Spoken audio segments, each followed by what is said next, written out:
YCP పాలనపై కార్యకర్తలు తీవ్ర అసంతృప్తితో ఉన్నారని, రాబోయే ఎన్నికల్లో వైసీపీకి పరాజయం తప్పదన్నారు కాగిత కృష్ణప్రసాద్.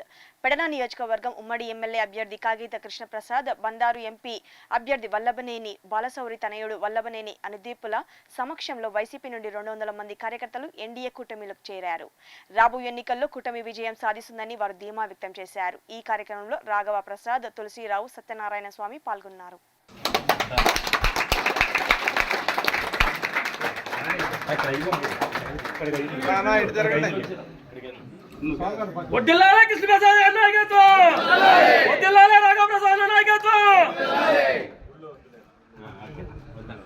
అలాగే సమ్మటి తులసిరావు గారు,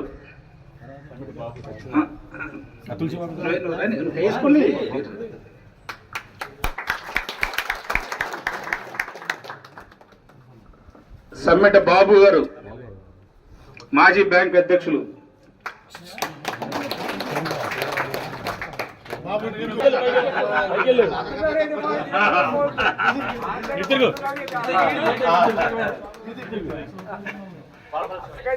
కోలపల్లి శివయ్య గారు, రండి శివయ్య గారు, నీటి సంఘం మాజీ అధ్యక్షుల రండి, ఇప్పుడు పాల కేంద్రం